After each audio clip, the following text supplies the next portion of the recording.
I had to read this title like 5 times, and then I had to check to see if the publication is in The Onion or the Babylon Bee. But no, it's Variety. And I know it's Variety because I get bombarded with ads from them. I close one ad and 5 others pop up. But this is astonishing. So every now and then I take the opportunity to promote my other channel where I talk about news like this every day.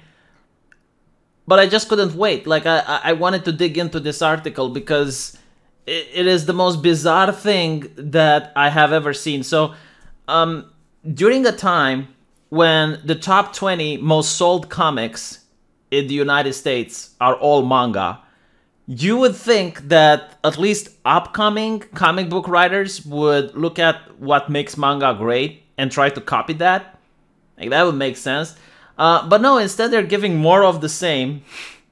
No, actually it's not even more of the same. They're trying to outdo Marvel and DC when it comes of wokeness. Like, look at this. Emilia Clarke debut comic book follows a single mom whose secret weapon is her period. Who wants to read this? I mean, I know that a period is a feminine thing, but do girls want to read about other girls' periods? That's the question. No, it's still a bad question. Do they want to pay money to read that? Or would they rather just buy a manga and read Yuri on Ice or something that girls like? This is disturbing. And by the way, like, as you go on, you find out that another superpower is using armpit, like swings, like no. Bouncing around like Spider-Man using armpit hair.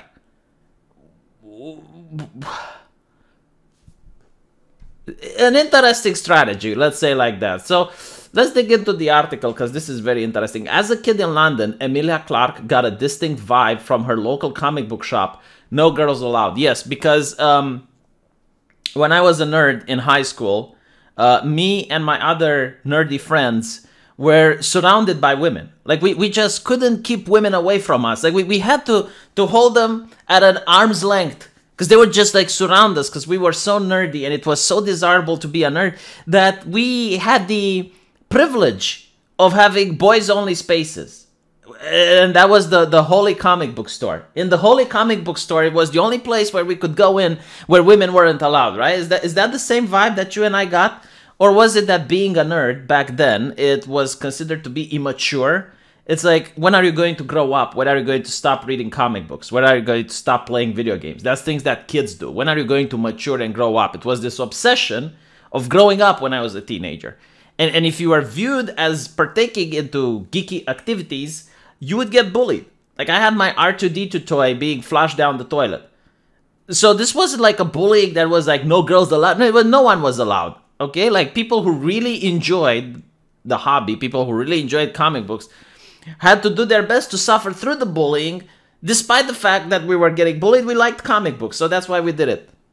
No girls allowed. Like, honestly, what did this happen? Like, what? Seriously, I know I have a lot of girls. Like, some of you give me money on Patreon, right? I'm getting literally funded by the ladies. How many of you like wanted to pick up a comic book, but the guy in the comic book shop said no? I'm not going to sell it to you because you're a girl. You know, like, did this happen? No, seriously. Just... Who bullied Emilia Clarke? Who hurt you, Emilia? Who hurt you? What? The Emmy nominee and lead of the HBO pop culture juggernaut Game of Thrones was therefore doomed to spend her adolescence reading hand-me-down comics from her older brother and meeting capped crusaders in the big screen, she said. Yes, like, that evil man. That evil man from the comic book store holding Emilia Clarke from reading it. Like, she had to get comic books like a junkie gets his fix.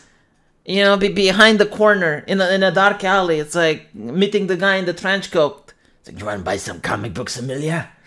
Oh, I don't know if I should. I mean, the comic book store guy just doesn't want to give it me. I read a lot of fantasy novel full of rich worlds as a child, like The Lord of the Rings. That was always the place my imagination would gravitate towards. Later on, when I went to Comic-Con for the first time at 22, with Game of Thrones, I was amazed at what I saw. Almost entirely men. Later, as ties turned into the industry and #MeToo emerged, I began to looking at the community through those eyes, and it was arresting. What does Me Too have to do with reading comic books? Like, you go to a store, you purchase the comic book, you go home and you read it. What does Me Too have? My God, like, it's almost like she didn't write this herself, but she got like a PR company to write it for her. You know, it's bizarre. Clarke started dreaming about what a comic book might look like from her perspective, a notion that quickly gained steam. She recruited an all-female creative team and made a comic featuring what is undoubtedly one of the most progressive heroes in the genre. So, in a world where almost every single comic book is progressive, and they're not selling well compared to manga, you want to make the most progressive. Mom, Mother of Madness, will publish in July from Image Comics, co-written by Clarke, and some chick who wrote Josie and the Pussycats, with art from Lila Lights. In doing my research, I found that 16% of comic book creators are women. Okay, but by the way, I just want to cut through the bullshit now. We live in the age of crowdfunding. If you want to have an idea for a comic book and you want to sell it, you can literally crowdfund it. All right, there is absolutely zero excuse. There is no more gatekeeping. You don't have to go to Marvel or DC to publish comic books. You can crowdfund them. All right. So if there's 60% of comic book creators that are women, then that must mean that either A, women aren't interested in making comic books, which, by the way, is something that I can relate to. I don't want to make comic books. What, do you think that the entire human population wants to make comic books? You think the entire human population wants to write? No, right? So it's so bizarre. Like, what does this have to do? It's like there's the glass ceiling preventing women from writing comic books. Let's do a crowdfunding. According to a 2009 studies, only 30% of comic book characters are women. Again, like, what does it matter? Like, you're literally saying that women only like to read stories about women? Is this true, ladies? Is this true? If it has icky men in it, you don't want to read it? Or that men wouldn't want to read comic books about women? Like, I'm perfectly fine reading comic books with female characters. There's a reason Batgirl sells. There's a reason Catwoman sells. There's a reason I watch Rental Girlfriend. Like, this is absurd. On the other hand, roughly half of comic book buyers are female. So you're literally just going against what you said, right? Like, despite the fact that there's 70% of characters that are men, and despite the fact that most comic book writers are men, women like that, so then what's the problem? But not to mention, like, are 50% of comic book readers women? Are there? Are there really? How many of them read manga? Just curious, because it's a completely different genre at this point. Like, it's a completely different medium. So anyway, let's look at this wonderful superhero. Mom is centered on Maya, a busy single parent. By the way, did you notice that the progressive mother is always divorced? Like, did you notice this? It's like, when are you going to get out of your mother's basement? Right? It's not the parents' basement anymore. It's the mother's basement. Like, why is the mother perpetually divorced and perpetually wealthy to afford the... I'll make another video explaining what I mean. But anyway, so she's a single mom that's got to get shit done. This was born from the idea that a single mom is a superhero. You need superhuman strength to do that. When you get into your 30s and your friends start having kids, you're like, oh my God, I was not aware of how it looks. Holy shit, she said. So anyway, one of the key things is that her powers manifest from her menstrual cycle. Can I make a comic with a superhero who manifests his powers from jerking off? Right? Like, so when he ejaculates, he gets his superpower. Huh? Would that be tasteful? What about when he gets an erection? So he gets an erection and then he gets superpowers. When he's limp, like if you want, like his kryptonite is showing him pictures of nuns or dead kittens or something, and he goes limp, blah, blah, and he starts flying. Goes, ah. Huh? It is disgusting, isn't it? Why do you think this is a disgusting? Do you think women will like it? By the way, like, I'm not gatekeeping. If you're into this shit, knock yourself out. But now it's going even weirder.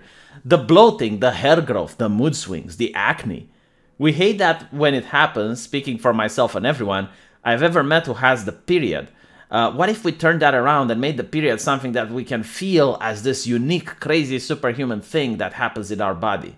When Maya is scared, she goes invisible. When she's angry, she has superhuman strength. She can swing like Spider-Man from her armpit hair. I hope YouTube won't demonetize me for disturbing content. I'm not the one who said, Clarke is. I mean, come on, it's on Variety magazine. I'm providing context through it. Yeah, so really, you can use the opposite. And like, you know, when I was a teenager, right, I didn't appreciate going through puberty that much. I mean, getting a hard-on at everything that moves, you know, going in class and you have the teacher taking you to the blackboard when you're having a raging one and you have to like just uncomfortably, you know, try to shield. Like that happens. Right? So maybe we can make a superpower out of that instead of making people feel uncomfortable. Through both lenses, Clarke and her creative team sought to lionize the single mom, whose media depiction is usually one of struggle, sadness, and effort to rebalance her life with a male partner. I don't know. How about... this is very conservative and far right what I'm going to say. How about... encourage people not to end up as single moms. You know, like sometimes it happens, you get through an accident or, you know, you make the wrong choice. But how about that, you know, like you try doing what our grandparents used to do, which is to make sure that they don't reach in this particular situation. Because, yeah, I agree, it's not a good situation to be in, okay? But it can be avoidable, right? You can... at least try to make the correct decision, so it doesn't end up in that situation. Is this far right what I'm saying? Oh my God, I'm putting consequences on people. If being a single mom is a bad thing, right? Which Emilia Clarke does think it is. Why do you want more people to be single moms? I'm just out of curiosity, like. When it comes to menses, the actor thinks it's way past time that we normalize things that over half the world of population experiences.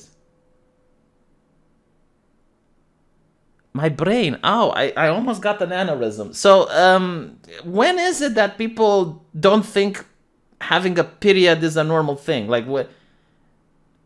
I mean, you know, jerking off is a normal thing. Having... an uncomfortable erection or just ejaculating, I guess those are normal things. But they're not things you want to do in public. They're not things that people are going to clap if you do them. They're not really exciting, you know, things that give you strength. Picking the nose and eating the booger is probably, or pissing in the shower, okay, like Ashvash like to put it. These are things that happen. But like we don't really talk about it. We don't really put them in public. We don't really like try to force it on others, because at the end of the day, it's icky. Just like farting, okay? Farting is perfectly normal. In fact, it's healthy. It's healthy. Do you fart in public?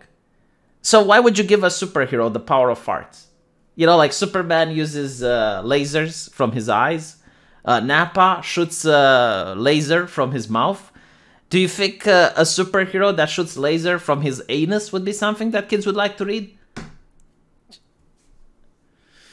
So Maya utilizes inflated boobs to help thwart a human trafficking ring.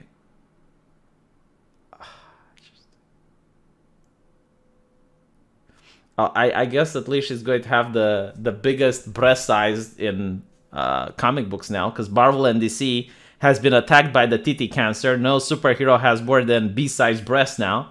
So if she can use inflatable breasts. She's so ashamed of her powers at start. It's mental. Even today, if your tampon falls out of your bag, it's embarrassing. Why, Clarke asks. I don't know, Clarke. If my condom falls out of my wallet, would it be embarrassing? Why? Though it is topical themes and raunchy humor, which lend themselves to the film, Clarke's ambition was not only to create a vehicle for the screen, rather an artifact she can enjoy on her deathbed. On my deathbed, I would rather be surrounded by my family, loved ones, and people that care about me, okay? The last thing that I would want on my deathbed is to be alone with a comic book. She's already ticked the box on comic book adaptations, having joined the cast of Marvel Studios' anticipated Secret Invasion. By the way, when I said that the problem with American entertainment is that they have no more originality anymore, that everything is a remake, a sequel, a prequel, a reimagining, I take it back, okay? Stop being inventive. Don't. Just don't. She's already... The people behind it are the best at what they do. It's amazing to be a part of the high pedigree. Yeah, the best at what they do doesn't seem to be selling comics, because the Japanese are BTFOing them hard. Marvel, Star Wars, they all give you fake audition sites, Clarke said. I remember for Star Wars, the character I read was a made-up music producer. While she may never return to Westeros or her beloved character Daenerys Targaryen, she has been promotional images for HBO upcoming prequel to the Game of Thrones. I think it's glorious. It's trippy as fuck to see my wig everywhere. That's why they didn't give it to me when I left. This is what happens when you don't gatekeep. Like, I'm really sorry, but had we gatekeeped, none of this would have happened, all right? Like, you get people who really don't care about comic books, don't appreciate comic books, just creating something that they probably know it's not going to sell. Like, they're very aware, like, this is not going to take off. But they only do it so that their friends get to clap. It's like, congratulations, you're so progressive. Oh my god, the comic book you wrote? Oh, it made the top page of the Variety magazine, didn't it? Oh, so excellent. So excellent. It's it's really bizarre, you know, like the bar keeps going lower and lower and lower. Like I'm really curious, just how low will it go? And do these people care about sales at all? Like, do they even care if it doesn't sell? I think, like, the only thing that they want to do is rob Mickey Mouse. Haha. Like, rob Mickey Mouse. That's literally it. You know, like, you get like these people who go to DC Comics, who go to Marvel Comics, and they think that these companies have unlimited funds, which it seems like they do, and they just get the paycheck. They just get the paycheck. That they're very spiteful towards the fans. I mean, Emilia Clarke here is basically saying that the men who like comic books are sexist. That's what she's saying. Like, they hate women, okay? And sometimes they even rape women, according to me too. So, you know, like, fuck the men, but buy her shit. Let me know what you guys think. I'll see you in the comment section. Don't forget about my other channel, link in the description.